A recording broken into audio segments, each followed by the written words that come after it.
Chico. No, no, no, no, no, no, no, no, no. I can't hear yours. Listen for the chemical reaction. Yeah. I think I heard a bird chirp after that. I gotta get the angles down. Yeah, tilt that. I'll be honest, I'm pouring this over this microphone and keyboard. It's brave. It's brave. Yeah, we're gonna flip that up. Yeah, that's okay. That's beautiful. Not a sponsor. Guinness, if you wanna get on something good here while it's early, I think now's the time. Yep. Yeah, I mean, I don't even want to talk about Guinness because of how much fun you made of me for talking about Guinness with my brother and my dad. Dude, I'm just saying. I'm saying this, like, I wanted to reach out and say, hey, I love you guys. Let me help you out with this conversation because I feel like you're not doing it justice. I'm sorry. I'm truly sorry. I love Guinness. Maybe I just don't know a lot about Guinness, besides the fact that it's got the ball inside of it and it makes it aerate better. It makes it aerate. Is that what the ball does? Yeah, something. Does that help it? It helps the head. It gives it a healthy head, I think. I do love a good head. I'll be honest. Yeah. Hey, it's okay. It's okay. Me and my kid got one thing in common is that it's hard to control our hair.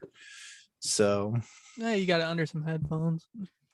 Yeah, no, I feel like I gotta get it in there somehow. Yeah. How's the position of my head? Is that good? I don't know. Yeah. Just need a bit more here, more there. We have matching chairs. I don't think well, not identical, but color wise.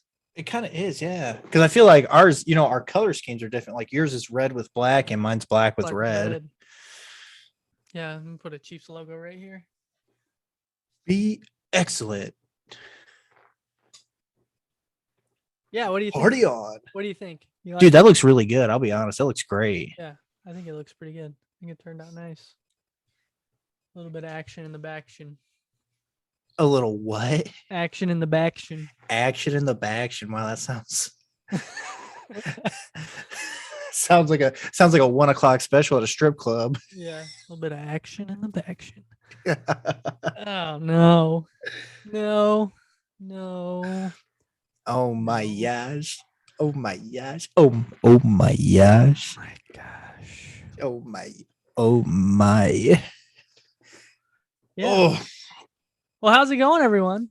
Welcome to episode 1 of the Call Guys podcast. I'm Gunner, also known as Chico Noise, 2-time podcast host, graduate of Ball State University, and testicular tech.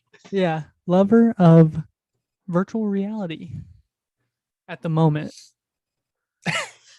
And alongside me over here, I don't know what it is on the cameras. It could be either way. I'm on top. I'm on top of you. I got you below. I got you full screen, so you're like over here. Oh my.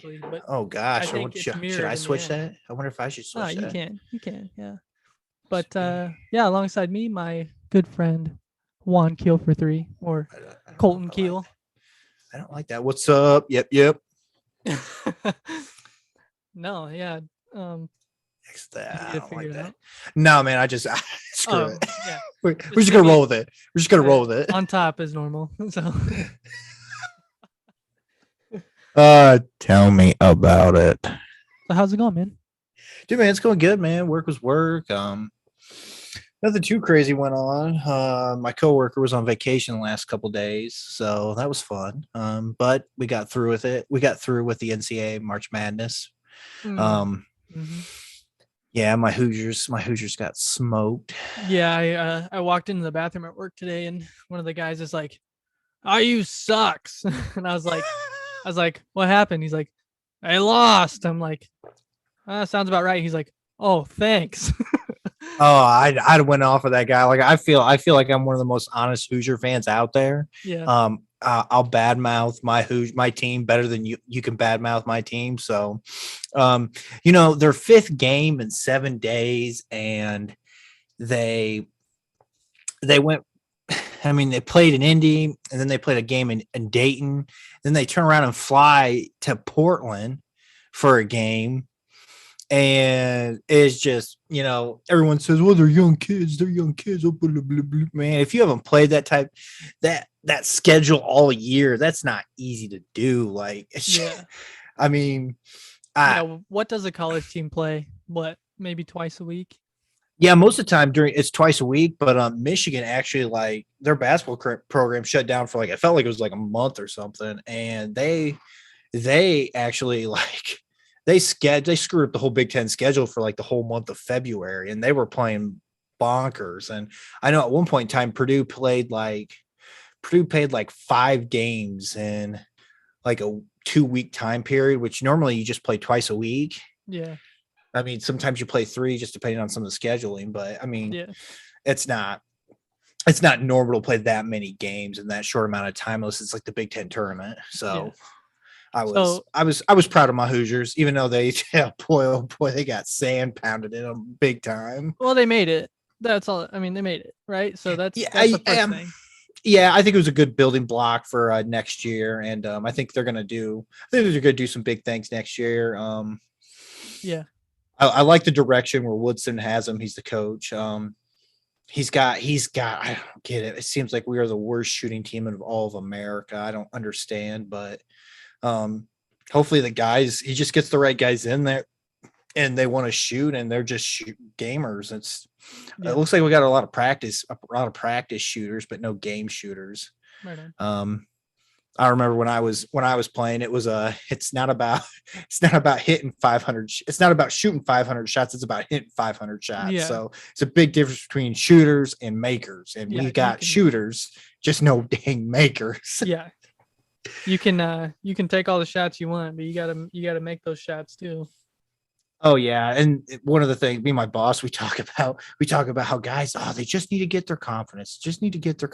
What the heck? I don't know what that means. Yeah. Like, I don't ever think I ever went to a game thinking, you know what? I think tonight will be the night I'll get my confidence. Man, I'm shooting that thing. Like, there's no questions. Like, I get the balls ball in my hand, it's going up. Like, it's up. Don't worry about that. You just worry about rebounding. My balls go up. You bring them back down, give them right back to me, and I'm going to put it right back up. Yeah, that's right. If you rebound enough, I might pass it back to you. You got to help a brother out. Oh, man, the good old days. Yeah, do you miss those days? Oh, my gosh. No, I don't miss those days. What do you I miss the camaraderie with the guys. That's what I probably miss most. Yeah. Just the hanging out, the messing around in practice, team buses, stuff like that. I miss that, but I don't miss practices. I don't miss hearing a whistle tell me get on the line. Like, man, you want to talk about some PTSD on that crap, man. What was it? Up downs? I mean, suicides, down and suicide, backs. My favorite were time down and backs, man. In college, we do. So in high school, it's 10 feet shorter in college. So in high school, we would do 5 down and backs in 60 seconds. Yeah. But unless coach was pissed, he'd be like 10 and 55. And that's tough. Well, we would do like 10 and 54 in college. Yeah. Like 3 times in a row. And you're like, what the? You want to talk about suck, man. Yeah. Yeah. You're busting it just to play a game pretty much. Yeah, man, I could go. I got some pretty funny college stories that we don't have to get into right now. But we'll get into them eventually. I'm sure we will. So since this is episode 1, I just kind of want to give an introduction on how you and I became such good friends. I would say best friends at this point. I mean, to the point where we literally pretty much talk every day, and we can hold a conversation every day for over an hour on the phone. And I know we don't see each other all the time, but correct. It's like we see each other all the time. So yeah, I don't know if like you want to start out that and kind of explain, how we met and all that. Oh man, so we met. I think the first time like we actually hung out was at Jared's house. He was throwing Yeah. some. I still can't remember that game. I feel like it was a Call of Duty thing. It had to have been Call of Duty. It had to have been. That kid's mean- the only kid that game that kid played. Yeah. And it was about around that time. I don't even remember which one it was. It was probably one of the like new age ones where it got to like jetpacking around and stuff. But I don't. Yeah, if something about Advanced Warfare makes me think that sounds right. that might be it. But yeah, we kind of met there, and we kind of hit it off. I just remember that whole night you were just poking fun at me the whole time. I was probably poking fun at everyone. Well, yeah, but I think like you. I think it was that. I felt like it was that awkwardness that I was like, you know what? I don't know this guy that much, but I'm not tight enough with him to, to do that. So I figured I'd, poke fun. You do the whole like elementary crush thing where you make fun of them and like, oh, yeah. Like I was probably just doing that. The easiest way to get to know somebody is to make fun of them. yes, yeah. Belittle them, Catch belittle the them. Catch the reaction. Yeah, I think you're right. So yeah, and then I mean, video games has really been our biggest. Really started as our biggest gathering. I mean, time we got to know each other is just. Yeah. Did we ever play anything before Fortnite? No, not really. I'm pretty sure. What was that? That was probably my junior, senior year of college that Fortnite first came out, and we played that game like it was. We were getting paid for it. Like yeah. we were professional streamers getting paid in front of a nobody audience. Well, and that made us want to stream, and then we became streamers, but we never we did got anything out of it. But I think there's still hope for Flying V Games. Check us out on Facebook. Yeah, hey, little plug. It was fun. I had fun playing video games in general in college just because it gave me something to do when I wasn't in class. But yeah, and I've been good friends with Lucas and Jared for years, but the friendships that I've made and like the people that I've met with them while playing video games, like it's crazy what staring at a screen can do. It really is. I mean, you're not wrong. Cause I mean, I've had the opportunity to meet some people like that, and it's crazy how that bond can be made over a game that you don't normally see people. You just hear them. Yeah. That's kind of a crazy thing to think about. We did play Sea of Thieves. That was the other one that we played. Sea of Thieves, yeah. I mean, up to Pirate Legend, and then I don't think we really played much after that. But no. That was a fun game too. Dude, they're still popping out updates on that thing hard. I haven't played it in so long. I don't even remember. Oh, you'd probably have close to like 100 gig download if you needed if you had to. I wouldn't doubt it at all. Not at all. So yeah, I mean, we played a lot of games. I can't think. I mean, outside of that, let's see. I was in your wedding. You came to my wedding. Yeah, barely. Or I almost made it there. The fact that I wasn't really invited until like 2 weeks before, but you got the invite, man. What more do you want? Yeah, and like, did you have a good time? I put you right by the bar. Yep. It was fun. Your wedding was fun. My wedding was fun. Jared's wedding was fun. Lucas's wedding was fun. I don't think any of us have had a bad wedding, to be honest. I don't think so either. Yeah. All of them were just, they all turned into just drinking at some point. But yeah, at some point in time, it just turns into a nice little social gathering. Although my bachelor party, there was so much drinking at my bachelor party that I had to stop myself. I was so drunk.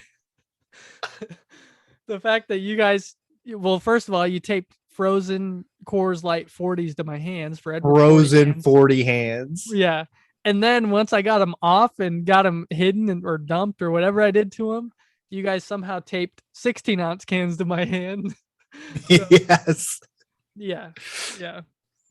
I think I take more pride in getting Jared intoxicated the night before his wedding because the night before my wedding, he was nothing but an enabler and just ruthless. kept way too many receipts from that night. And I was like, you know what, Jared, it's coming. Whenever your day comes, I'm going to be there. And guess what? It paid off.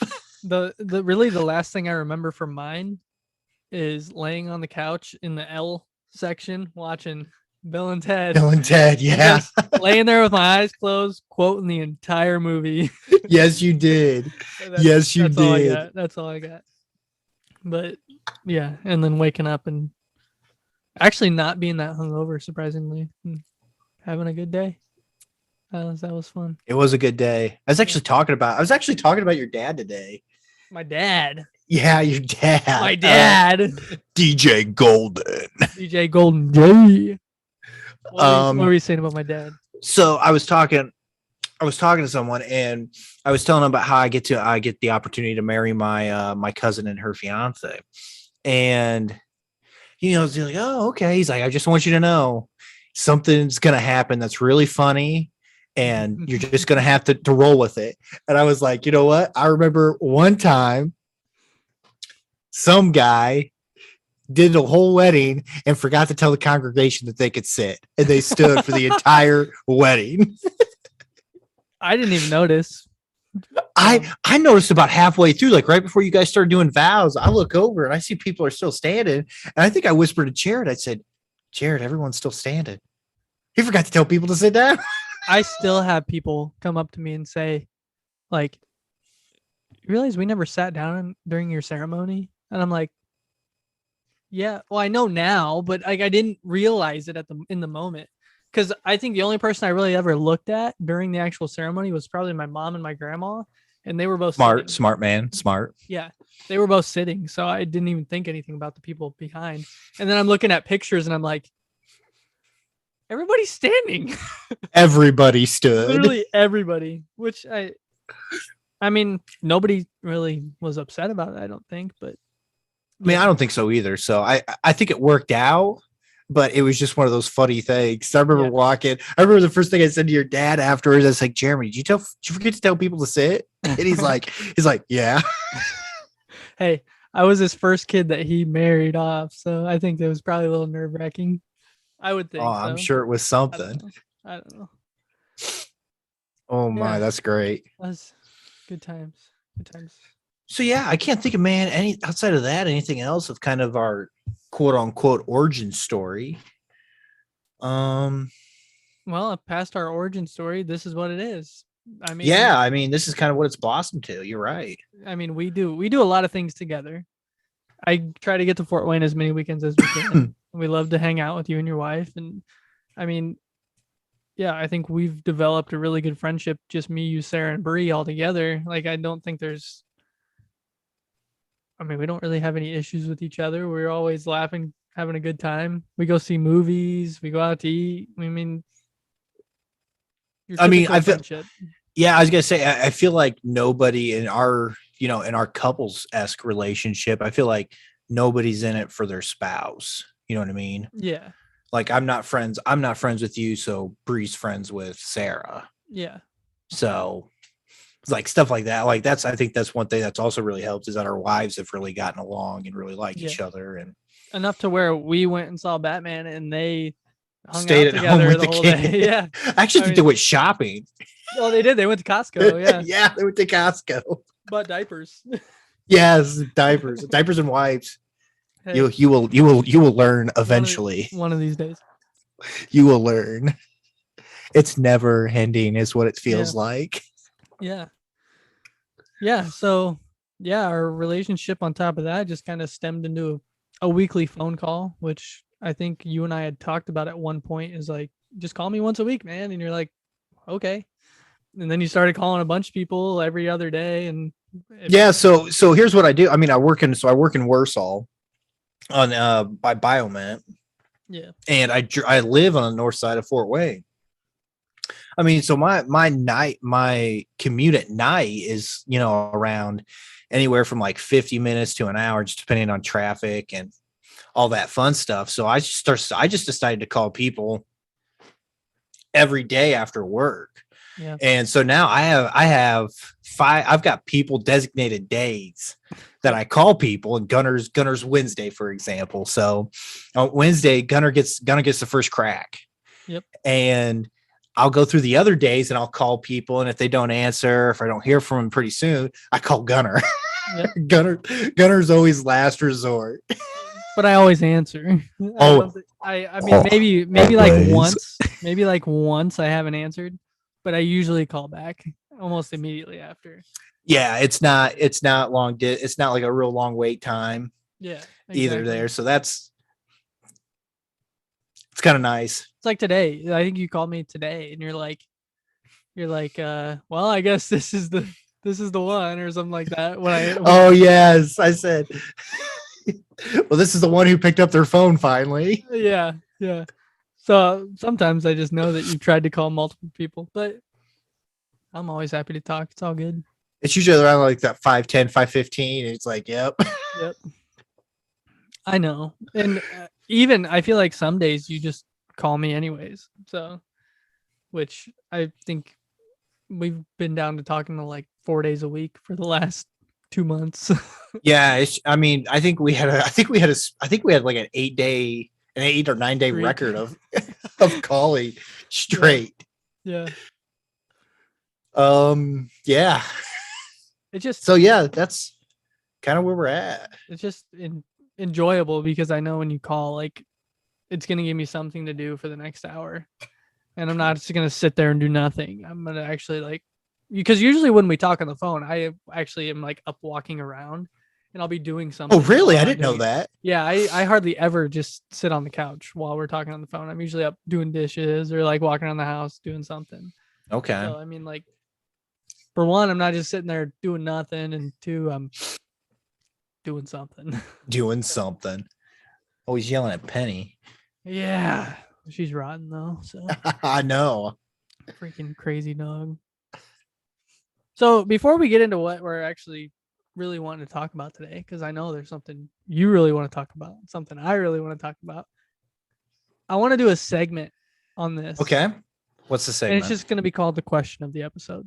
Question. Oh, I like this. So is this something that people, type in their answers in the comments? And people after can. after they rate and subscribe? Yeah. How you like that little plug? You're exactly. welcome. I like it. Yeah.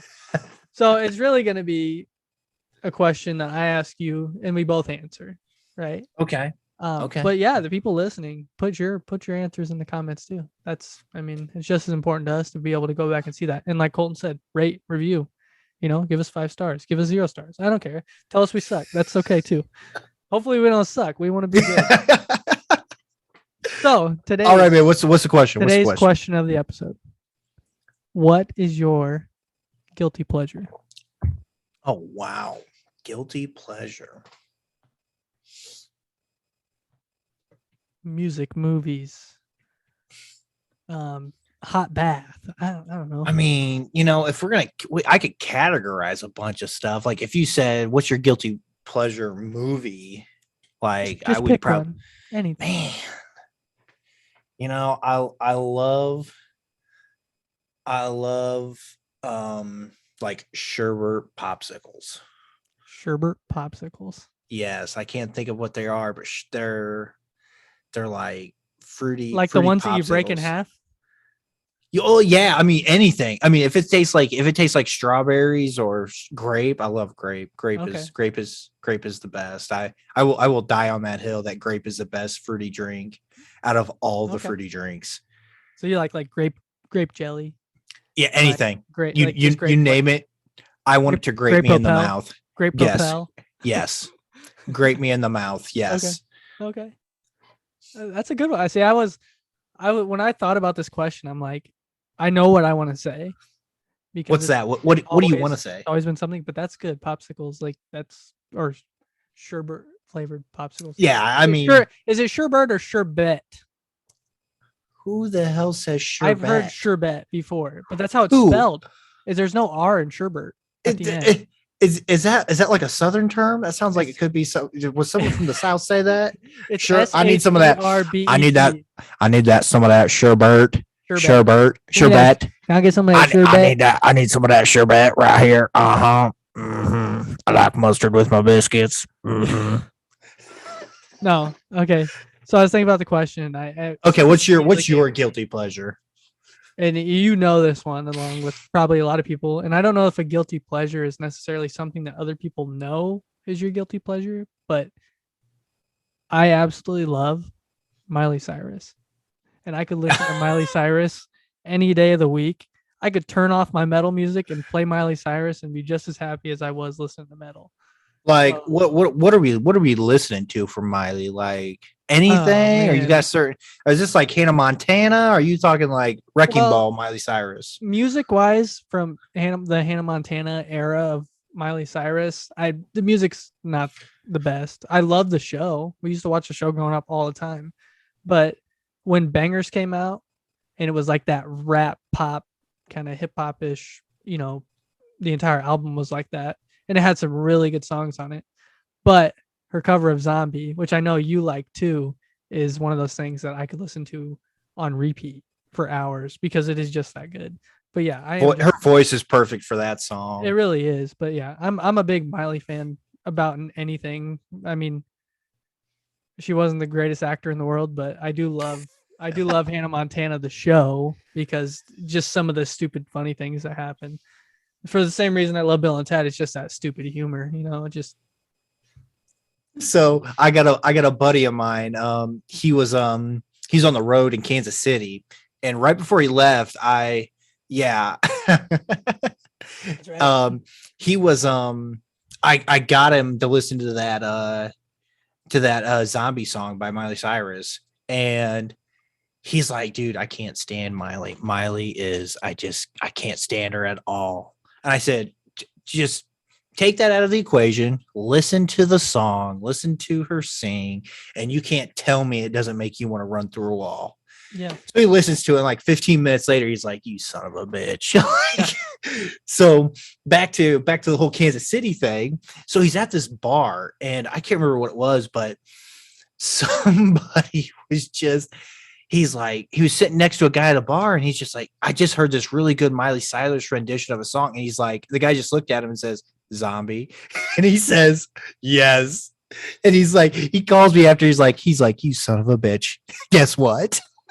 Dude, it's seriously, yeah, it is such a good cover. And I mean, Bad Wolves did a good cover, and I actually saw them last Saturday, and they played it live, but they didn't play their rendition of it. They played the Cranberries rendition. They didn't make all their lyrics and change it to 2016 and all that. They actually played the Cranberries version, and it was good. They got a new singer, and he wasn't nearly as good as the original singer, so it was kind of whatever. But like, their version is good, but Miley's version is amazing. Like, it is just I think her voice is just built for rock. Yeah. And that song is just nothing but distortion and all the way up to 11. And you got to have the right voice to go with it. Yeah. And man, that song is a great song. And I mean, they're an Irish band, and here we are a day removed for St. Patrick's Day. So like I play that song for my son every Saturday morning. I come down, and I get set up. I play bass, and I'm playing. It's just 4 simple chords pretty much. And I got the music video up on one screen, and then on other 2 screens, I got the tabs and whatnot. And my son, I think the only thing he does is just watches the music video just because of the video. He's just like, I've got a video of Aspen from years ago. We were listening to I Prevail in my dad's truck, and he's just head banging away. This is all the double bass, and he's like getting it. Yeah. The kid, they'll soak it up, man. Before you know it, he's gonna be playing bass right in front of you and banging his head. And oh, dude, he anytime he gets a bowl and a stick, he's the best drummer in the world. He'll let you know. He's probably better than me, I'm sure. I've been playing for years. I think music might be something in his future, so I wouldn't be too upset about that. I'd love to give him lessons and teach him how to play the drums. Oh, I'd love for you to do that. Yeah, it'd be a good time. So that was a good question. A guilty pleasure. Yeah, I thought so. I think that's something that we're gonna do, is, you know, just the question of the episode. Just a nice little. If we could get some feedback from the people, that'd be even better. Yeah, exactly. All right, let's do it. Let's talk about it. What did we do last Sunday for the 2:30 matinee, Colton? I am vengeance. I just want you to know I have notes. And the first thing in the Batman part of the notes. I had no idea. Yeah. That's awesome. Yeah. That is awesome. Yeah.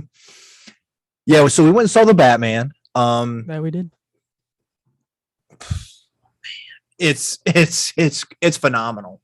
Mm-hmm. I was explaining it to somebody today on my way home from a phone call, of course. And they weren't too big on it. And I said, okay, well, here's what I'll say. Well, his first comment was, I don't think I could take another DC Batman movie that's not from, the original DC universe, which right now is Ben Affleck at that point in time. Yeah. And I said, you need to not think of that when you watch this, go into the thought process as part of the DC universe. You can't do that with this movie. This movie, I feel like is trying to rival the Christopher Nolan trilogy. Yeah. And forget about spinoffs or, whatever's going to happen. This to me, it's competing with the Christopher Nolan Batmans, which has absolutely nothing to do with whatever the hell DC's trying to do. Yeah. And I mean, when I was sitting there thinking about this and I knew we were going to talk about it, I went through and I started taking notes. And when it ended up being 3 pages of notes on this movie, I was like, this was a good movie. I mean, there's just no doubt in my mind that this was a really good movie. And that I've studied film. I spent 4 years at Ball State studying film and screenwriting and cinematography, and like I don't feel like I'm an expert on it, but like I watch movies on the camera work and I watch movies on the character development. I watch movies for a whole different reason than a lot of people watch movies. And that's another thing you and I have connected on, really, is for sure things and analyze them and actually talk about it and understand what we're talking about. So yeah, I agree. Man, this movie was so good. I don't know. Like, I don't know where to go with this. Other than you have to see it. Yeah. 100%. It's a movie to me that the way that it was shot and the way that the story was told of not only Bruce Wayne, but of Batman, it's completely different than everything else. Yeah. And it's almost a breath of fresh air for the character of Batman. Yeah. Like, I'd almost be content with the world if Batman never showed up in the DC movies. Yeah. Well, the other thing about it is, and I don't think you've watched all of the Netflix DC shows or the CW shows. No, I have not. Legends of Tomorrow, The Flash, Arrow, all those. They do a lot of multiverse things where they're bringing in characters like in Legends, or I think it was Crisis on Infinite Earths. They actually brought in Superman from Smallville, and I can't place his name right now, but Clark Kent. The actor's name. Sorry. I know you're brought fine. The actor he was the Superman in the early 2000s. Like, that just blows my mind. And the fact that all of these Batmen could be in a movie together the same way that they're looking at doing with the Flash. Like, they're going to bring all these Flashes in, and Idris, what's his name? Elba? No, what's the Flash's name? What's that kid's name? Name? Dude, I don't know. Okay, don't ask me. Don't ask me. So Grant Gustin in his show, the Flash from the new DC, the new DC movies showed up in the show. So like, they're doing things like that the same way Marvel obviously has done it now with Spider-Man, but I think but I think if we're gonna compare that, I don't think the CW can touch Disney Plus right now. Oh no. Or ever. Like, I feel like to me it's just I mean, the MCU is covered up in Disney, and the DC universe to me is covered up in the CW, and this is just big bang take little bang at this point in time. Yeah. And the DC, I felt like they have to. I feel like they have to integrate the movie characters with the TV shows in order to keep the DC crowd connected to both universes. Yeah. Because I mean, it's big bang take little bang with it. So Yeah. It's tough, but I mean that would be cool to see more of in the MCU universe, which they kind of have done with this first round of this next phase. Yeah, technically phase 4 with all these TV shows. Which, oh my gosh, there's an episode right there. We break out our MCU rankings. Yeah. Oh my, yeah. The thing with me and Colton is we actually have an Excel sheet of our top 10s, and then we rank them, and then we go through every single movie and we rank them, and then we have our TV shows and we've ranked them. Like, yeah, the things we talk about during our phone calls are just all over. I mean, we go all over the place. Sometimes we stick to sports, but honestly, our main niche is music and movies. Like that's been the one big thing that we've bonded over. I mean, we kind of hinted at it. I mean, we both play instruments. Gunnar, I think, is better than me because I'm somewhat new. We're the rhythm section either way. Yeah, so as long as we can keep time, it doesn't really matter. Yeah, but my problem is that I don't want to keep anybody else's time but my time. Yeah, as long as you're keeping your time and they're hearing your time, they should be able to stay with your time. That's the thing about keeping time. Yeah. I've learned that because I grew up loving crappy punk music, so it's all fast. It's all fast. Yeah, fast downstrokes. So, I mean, we've got music we bond over, and then Gunnar hit on it earlier about the movies. I mean, the way that we analyze and look at movies is we look at it almost for the same thing. Like, yeah, we look at it if it's got a good plot. I mean, does it complete the story? Does it have the right cast? But I think we go a little bit deeper and be like, that supporting actor or actress was perfect for that role they played for the 30 minutes they were in the movie. You know, I really like the fact that they shot one of these scenes in black and white. Like, I love the music. I love the score that they played for that part of the movie, because it really, it enhanced that scene. Like, I think that's one thing that we've really bonded over is our, I wouldn't say it's almost like our infatuation with the process of the movie making world. Yep. I've been a fan of movies since I can remember, and you know, I started making YouTube videos when I was young. They're great, by the way. You need to get that up there. I can't remember for the life. Absolute trash. Oh, no. Best work I've ever seen. Everything, and best work I've ever seen from a 12-year-old. Yeah. Absolute trash, but love to go back and watch them just to laugh at myself. But when I got into college, we did a lot of really good videos that just don't. No one cares. No one cares. Exactly. No one cares. Exactly. So yeah, I just it's been one of those things my whole life that I've just enjoyed to the point where I wanted to actually get a job in it. But obviously, I'm not working in film. But I mean, it is what it is at that point. We're going to be movie critics by the time this podcast blows up, bro. Yeah. Hey, you know what? There we go. There's my degree finally coming back to me. You could put it just right over your head, right above the chair head behind you. Yep. Just on that. Right there. Everybody's like, what the hell is back there? I think it says, I can't read it. See a doctor? Does that say testicular tech? Yeah. That's right, baby. So, what was your favorite scene in the movie? You know, are we doing? Should we have done a spoiler alert? Spoiler alert. Okay. Spoiler alert. Yeah. I actually thought about that when we were talking. Spoiler alert. Yes, if you have not seen the Batman, fast forward. Mark, what's this time? Mark it. I don't know. When we get done with the Batman talk, we'll have to say, and welcome back to the podcast. Yeah. Thank you for fast forwarding. Stop it now. Spoilers. Come back after you watch it, listen to the rest of the episode, and then comment and let us know what you thought of it, because I mean, like I said, it was a really good movie. So from here on out, spoiler warning. Okay, spoiler warnings have been given.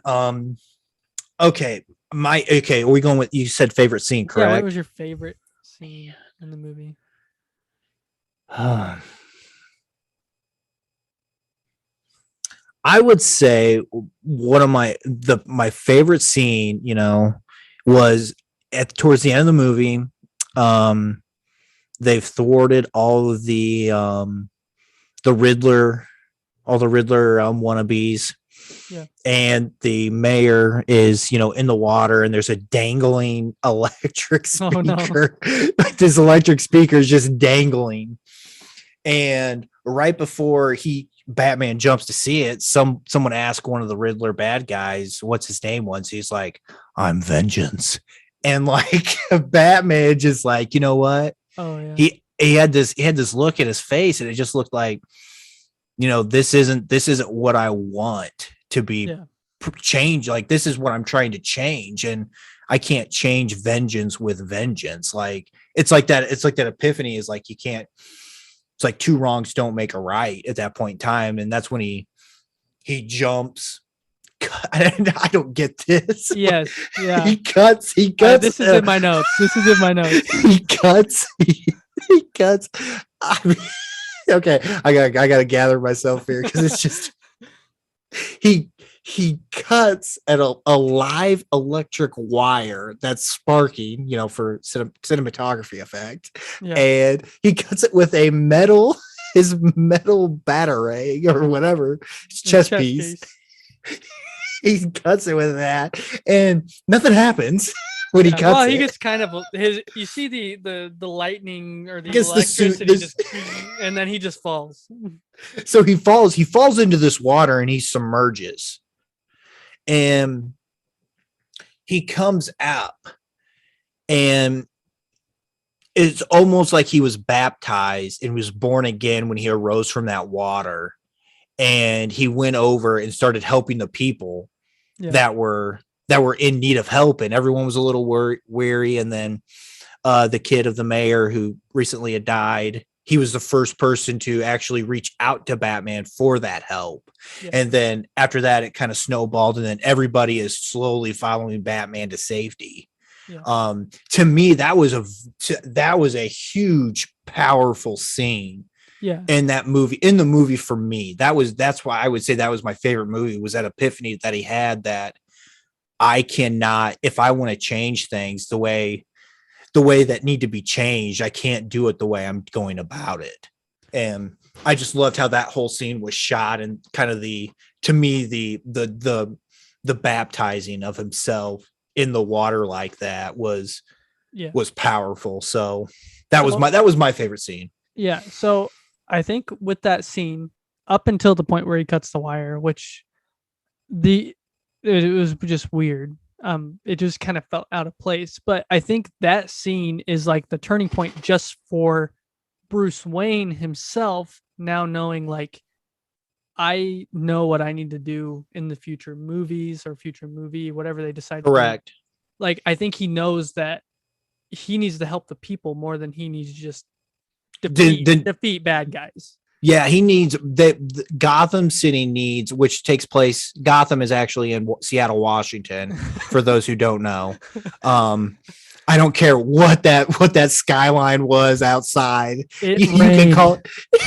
You can't tell me it's not in Seattle. It rained literally 90% of the movie. I was like, this is not New York. And I'm sure it rains a lot in New York, but man, it rains in Seattle. It rains in Seattle, and it rains in Gotham. But yeah, I think you're right. At that point in time, he realizes Gotham needs Bruce Wayne more than it needs Batman. Yeah. And I think you're right. Yeah. But I think he's thinking that the change he wants is only going to happen with Bruce Wayne, and not get the change that he wants. They have to be because of Batman. They have to be correct. Connected. Yeah. So, what's your favorite scene? My favorite scene, and to me, this is like the real turning point in the whole movie, is that Arkham scene with the Riddler when he's in there, and he's, Batman Bruce went in to interrogate him. Mm-hmm. He kind of flipped it and ended up interrogating Bruce by calling him Bruce, or he wasn't really calling him Bruce Wayne, but he was interrogating. Batman thought he was interrogating him, but really what he was doing, I felt like he was reaching out to Batman saying, hey, we could team up. Like we are the same. Yeah. But he really gets the entire rest of the movie from that scene. I mean, he goes back to the apartment, he pulls back the carpet, he learns what's going to happen. The Riddler pretty much tells him that he's going to blow up the seawall at that point. That's a big spoiler, sorry. But like there's that whole point in the movie, and it was just so intense because the Riddler to me was so psychotic. He just was like to the point of no return where he was just like, he turned his head sideways and laid it on the table and he's going, Bruce. Like, it just was kind of like, it almost like gave you goosebumps because it was so like dark at that point. And I don't know, that was one of my, he just gets to learn how that final act's going to just turn out. And I felt like that was the biggest turning point in the movie, but it was also like the best acted scene overall in the movie. And it just, every time I think about it, I think of that scene, think about how really the Riddler was in Arkham the rest of the movie.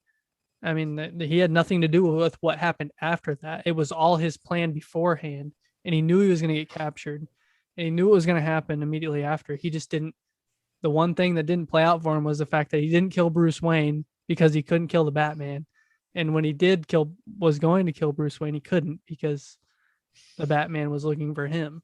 So it just, there's a huge turning point there that just really sticks out to me, I guess.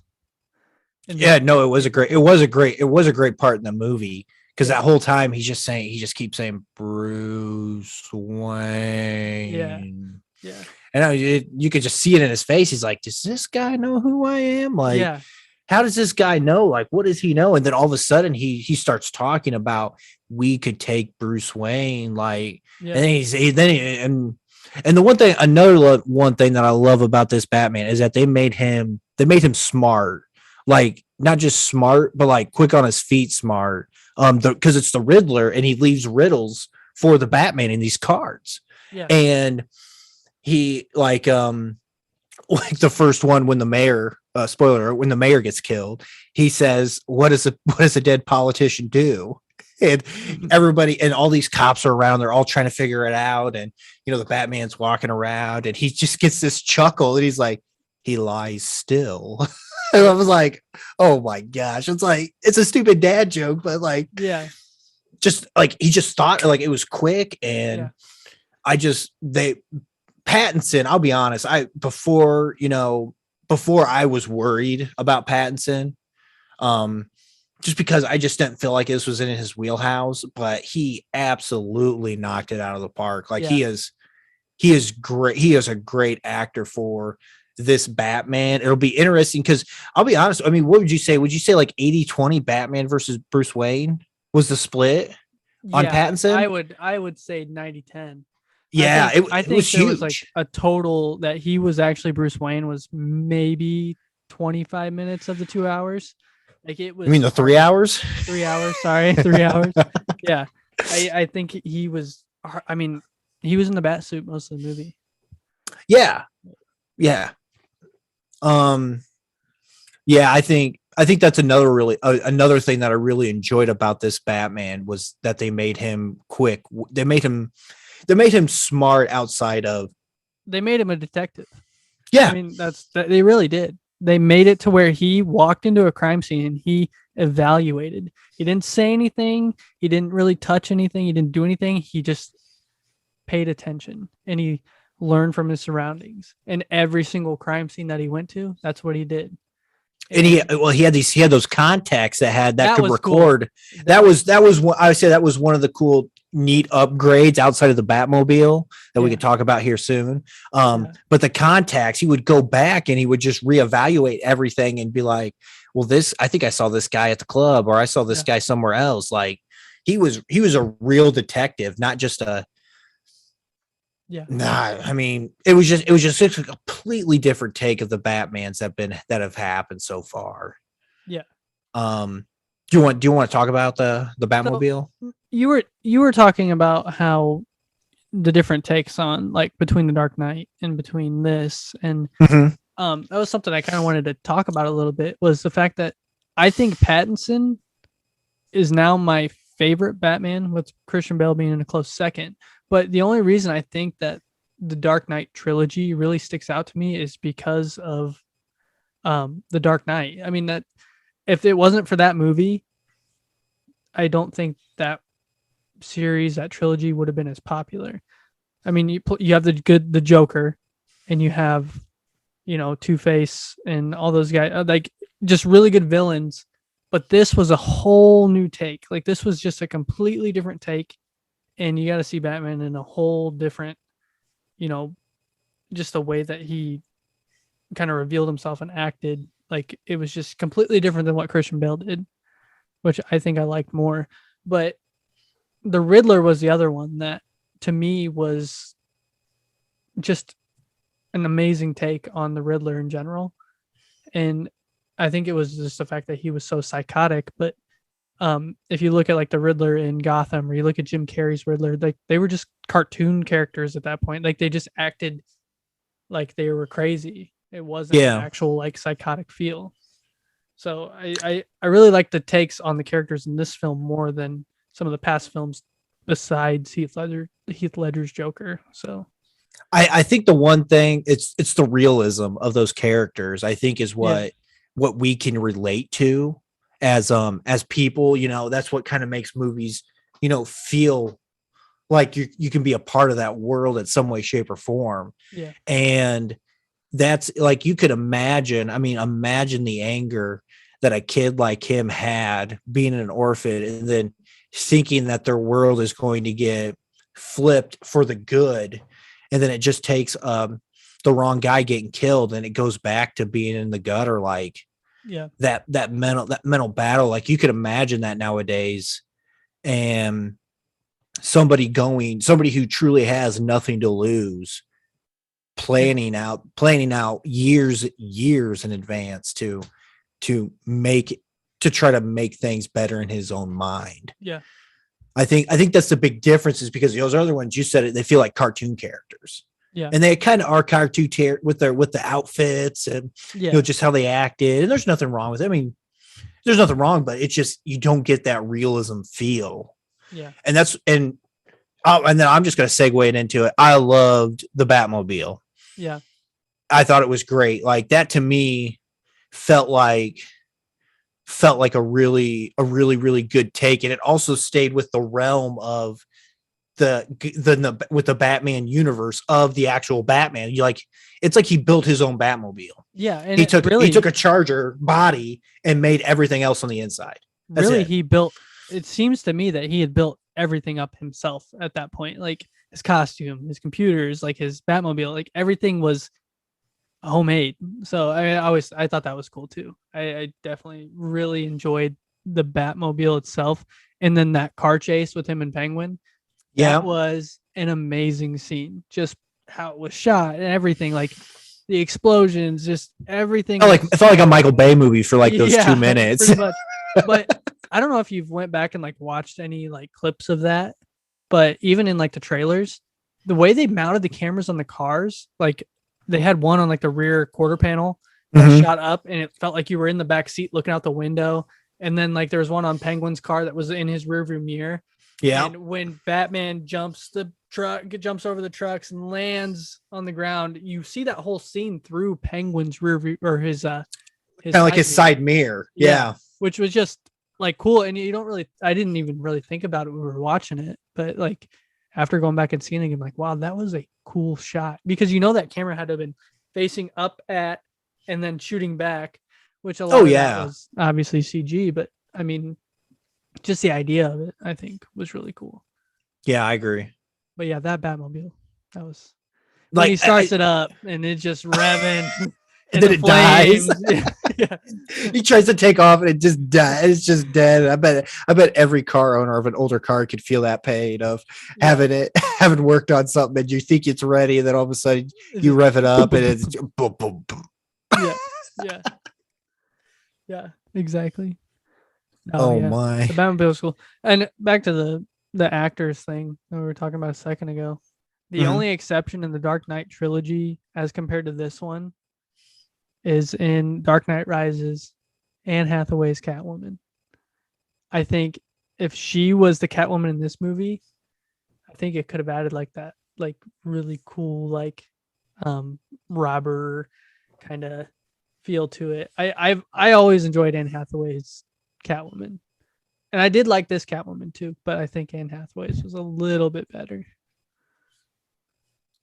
Man, that's a tough one. Because I really is that was Zoe Kravitz. She was she was Catwoman in this movie. Or Selena mostly. She never. I don't think she ever went by Catwoman. Don't you? Or was that just always implied? I think it was just. I think it was just always implied. The same way with Batman, him being called Batman, because I'm pretty sure everybody called him Vengeance in the movie. So. I think so too. Yeah. I think so too. I don't think you're wrong there. Oh my gosh. Man, I don't know. I might fight you on. I might fight back on that one a little bit. I'm not saying that Anne Hathaway's Catwoman wasn't good. I don't think her character would have been a good character for this Batman. Because Selena, she was really a lot about herself. I felt like, in the Dark Knight Rises. I mean, she did have a couple friends she kind of looked out, but not like Zoe Kravitz is. I mean, she was out there looking for her friend, like her girl, and she was going to do anything to find her. Like, I felt like that was the big difference in my opinion. I'm not saying that either one was bad, but I really thought they did a good job of casting Zoe for this part. I thought she did a really, really good job.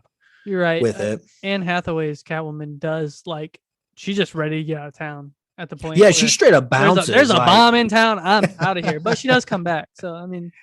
Yeah, but, I always felt like her attention was always upon herself first, and then others next. Where I felt like with Zoe, she used her skills for when, obviously she was a burglar, but when it's time to get her friend, she knew how to handle herself. Yeah, exactly. Man, this is a good conversation we're having here. I know, it's a really good conversation. What else? Oh, I really liked Officer was it Officer? It was Detective Officer, I think. I don't think he got promoted ever. Well, he's definitely not commissioner at this point. He might he might be detective at this point. We'll just call it Detective Gordon. Yeah, we'll just say that. I don't know. I could probably pull it up, but that might be for another day. But yeah, I really liked man, what's his name? I don't remember. Beatty from the Hunger Games. Yeah. He was the US CIA agent in the James Bond movies with Daniel Craig. Yeah. I think he's a really great actor. I thought he did a really good job with the Detective Gordon role. Jeffrey Wright. Yeah. Man. No, he did really good. And I liked how he was just like, in the whole movie, had this grungy kind of, low tone, grimy, dark feel to it. And he had that same feel. The way he talked, and he was like this old time. Like it literally just the whole movie, like that want to smoke a cigar and drink a beer kind of, detective that doesn't just wants to fight evil and take down all the corrupt people. And okay, so the real question is, if you don't know going into the movie, okay, if you don't know, do you know that's Colin Farrell as Penguin? No, 100%. No. Nope. There's no way. Nope. There's no way. Nope. When you look at even when I first saw him, I wouldn't even have said, "Oh, that's Colin Farrell." Like, there's no way. Even if you look at him for the 30 scenes he's in, there's no way. You look at the IMDb page and you see his picture next to the words that say "the Penguin," and you're like, and then you look at a side by side, and you're still like, what? I mean, no, it didn't look anything like I did tell myself every time he was in a scene, I was like, that's Colin Farrell. Yeah. That's Colin Farrell. I love when they get him after, I think, is it after the crash they get him and they had him cuffed hands and legs, and then afterwards he's like waddling away. He's waddling. Yeah.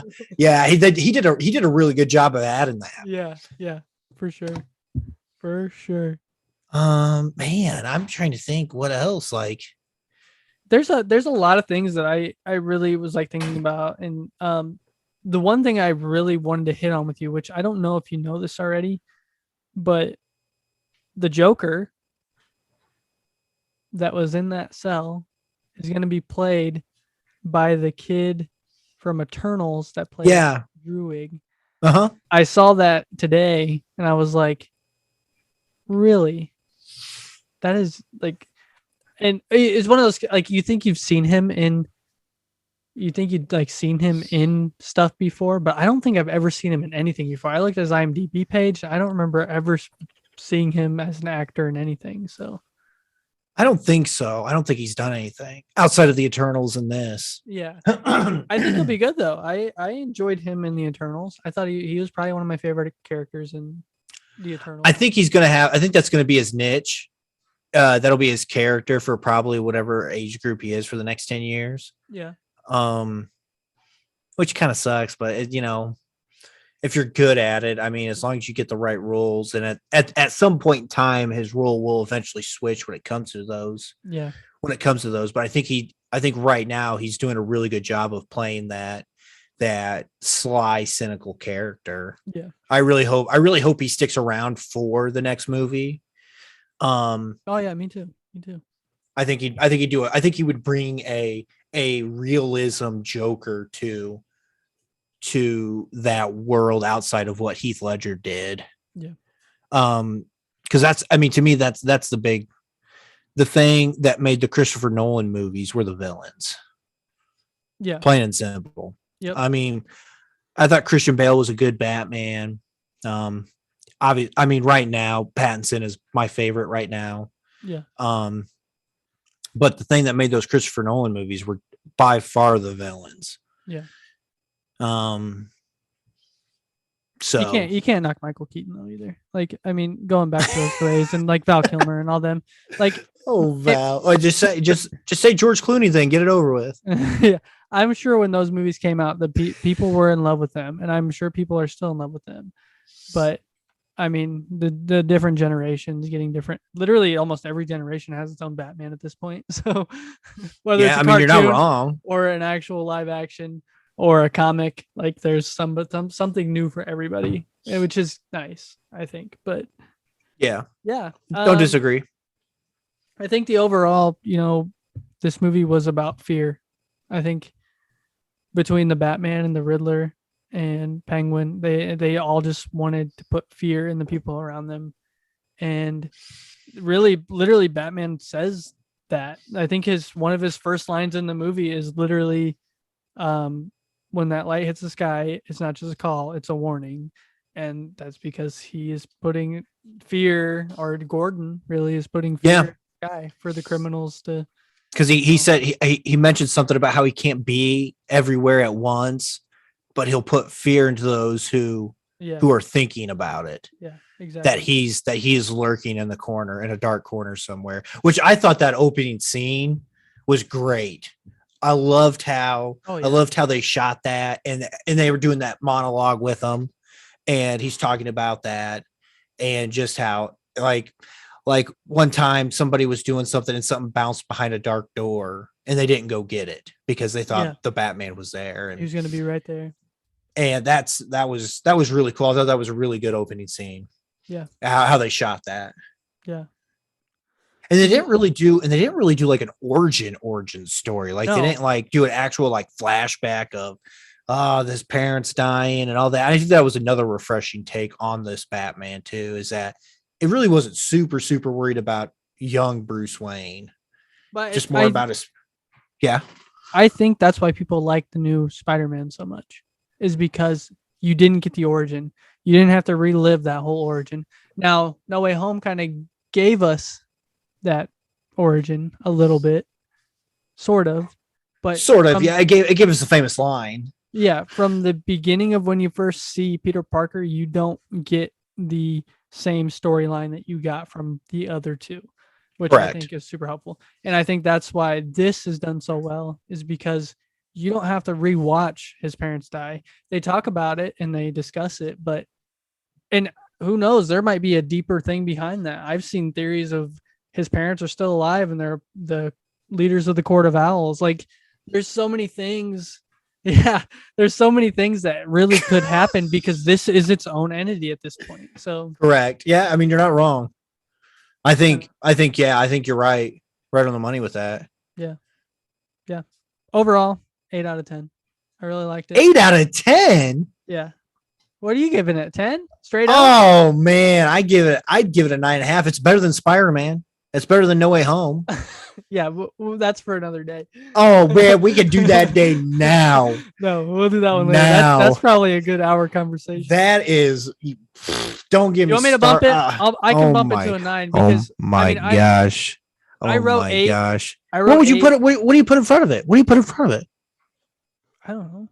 You were gonna say Spider-Man, weren't you? No way. Yeah, I can see it in your face. You were gonna say it. How many times have we had this conversation? I really didn't like it as much as you didn't like it. But okay, here, I'll do you a favor. I'll bump it up to a 9, call it a straight 9, because when I typed it, I said I was like jumping between 8 and 9, and I'm like, I'm gonna go 8 because there were some things like the whole movie was so grounded until the point where he cuts that wire, and then it was like, wait, did I just read a comic book? Like, did they just rip a page out of a comic book and throw it up and said, this is this scene? Because I watched it. I'll give you that. I'll give you that. Like, I laughed. I chuckled. I chuckled to the theater. Yeah. I'm like, he just jumped all the way over here, pulled his chest piece off, cut the line, and then fell in slow motion. I'm like, yeah, that was. And that water couldn't have been that deep. No. And he hit it pretty hard too.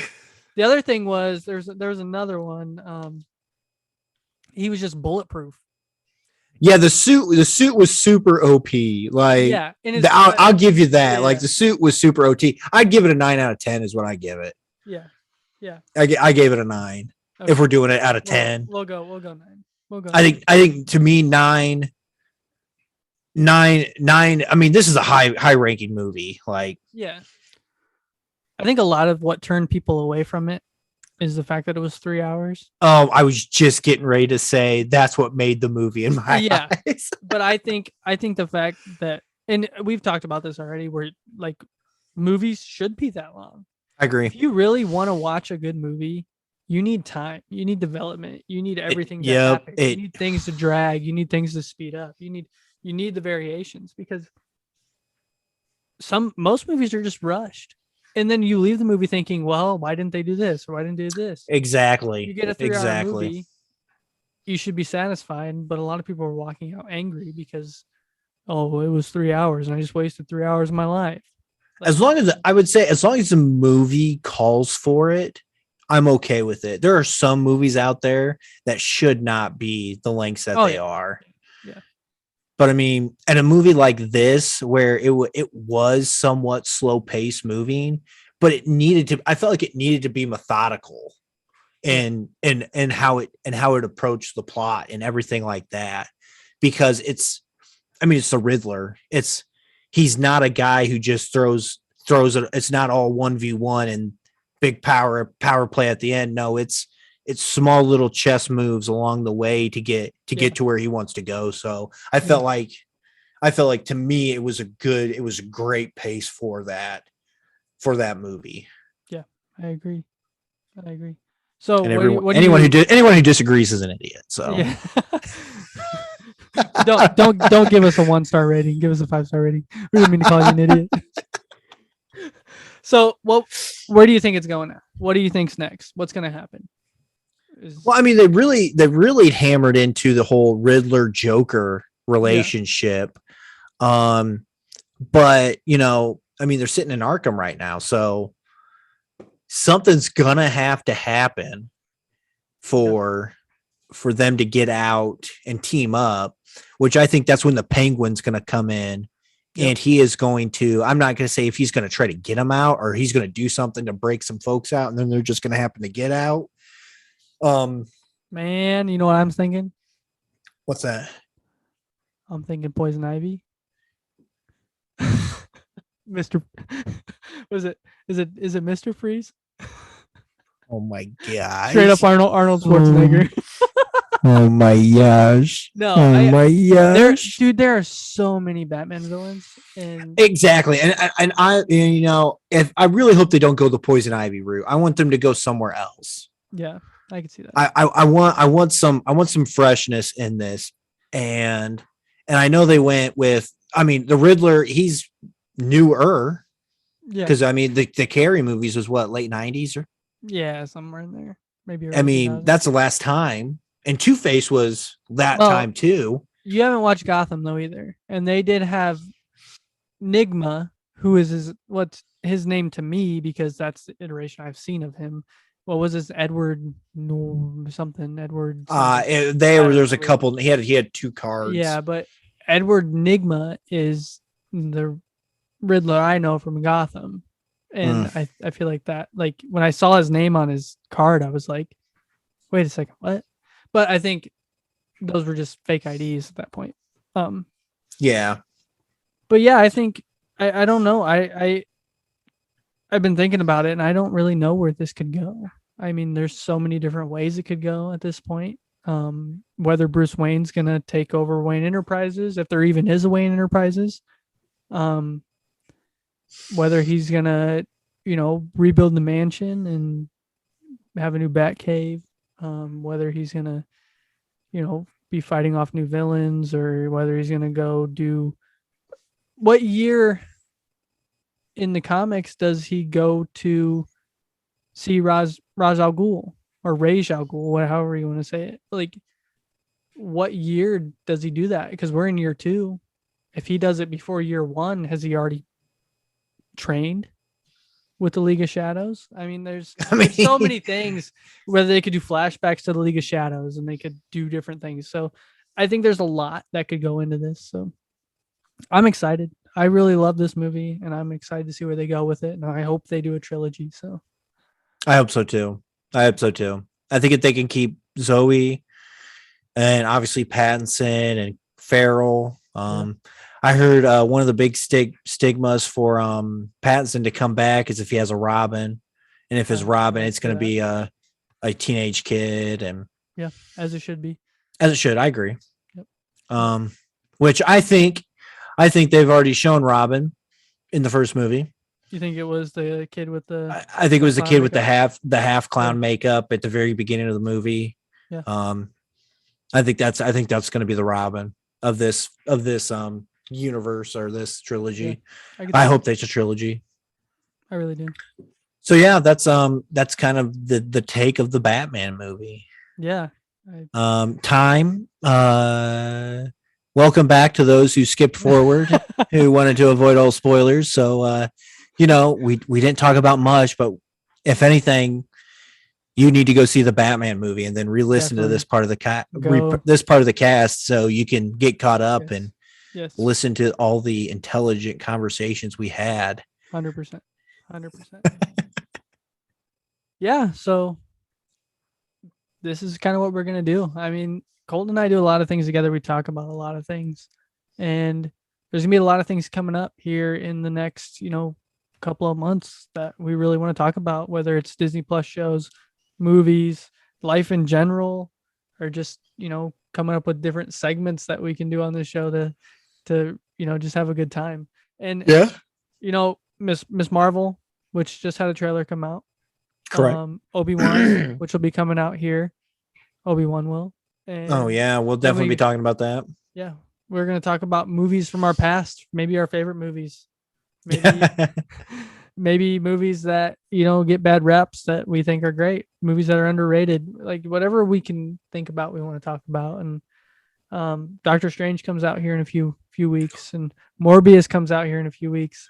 So we've got a lot of things that we're going to be breaking down and talking about. And, I really hope you enjoyed us talking about the Batman, because this is kind of what this podcast is going to be. So if you enjoyed it and you want to listen more, then please come back and listen with us and talk to us and comment and rate and, give us suggestions on what we should talk about, what we should go see. And we'd be excited to we're always, and at some point in time, we're going to get people on here with us to break down stuff with us. And I mean, if the quicker you build that relationship with us, the we might get you on sooner. And so that way we can really, hash it out with some fans, especially if they don't agree. Or I'm more of a confrontational person, so I always love a good sparring, so to speak, with words. And so I'm always up for a really good debate, because I that's the way I learn, is through other people's opinions and thoughts. So I'm always intrigued. Sometimes I feel like I start some on purpose,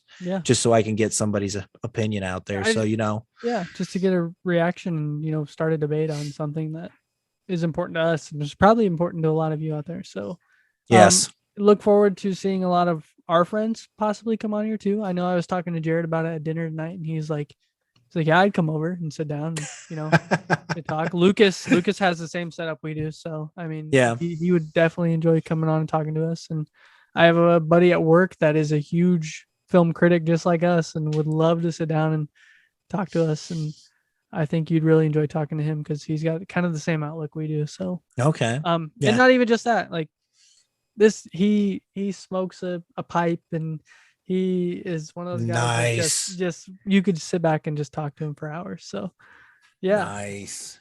Well, I'm excited, man. I'm glad we started this. I'm glad you kind of talked. I don't want to say talked me into it, but I was like, I'm glad your dad was like, dude, you guys just need to do your own thing. I'm like, don't give me the keys to the Cadillac, because I don't know where it's gonna go, but it's going. Yeah. Speaking of, everybody, like I said at the beginning of the episode, I'm a 2-time podcast host, and I'm also a host on the Golden Image podcast, which comes out every other Thursday. Take a listen to that, Golden Image podcast on Facebook. You can email imageradio@yahoo.com if you ever have any questions or concerns about our episodes. Also, among all of the podcasts that my father has come up with, Golden J, he's according to Colton, he's building an empire, and I think my dad actually picked that up from our test episode.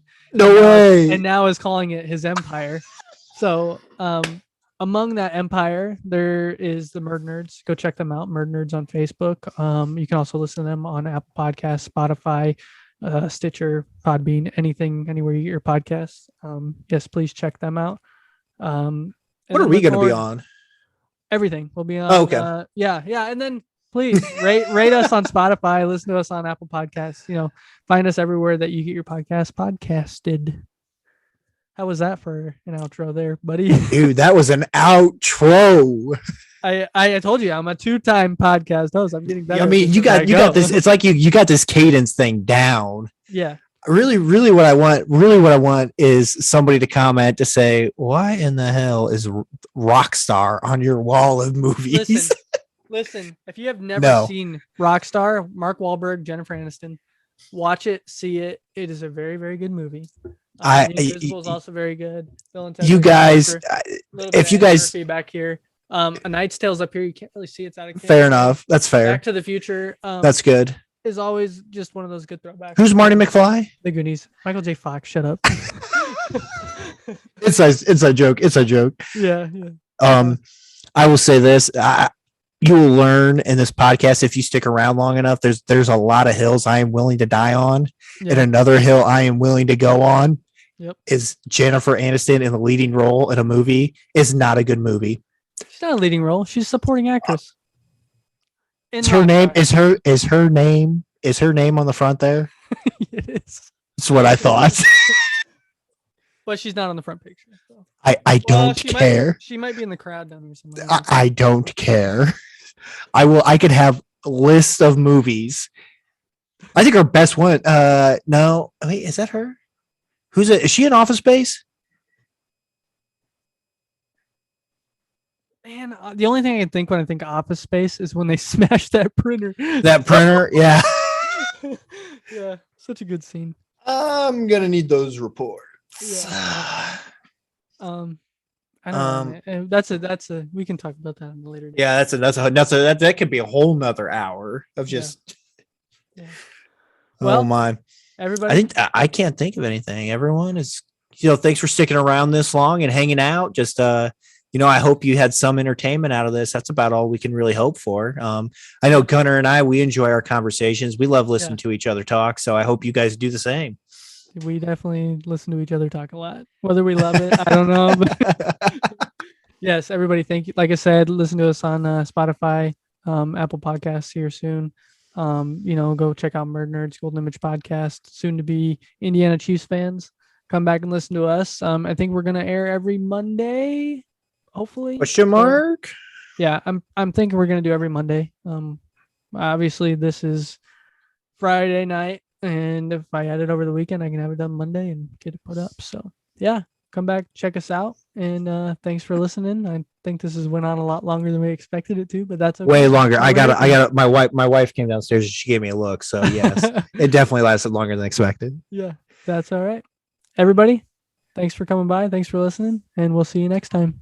Later, guys.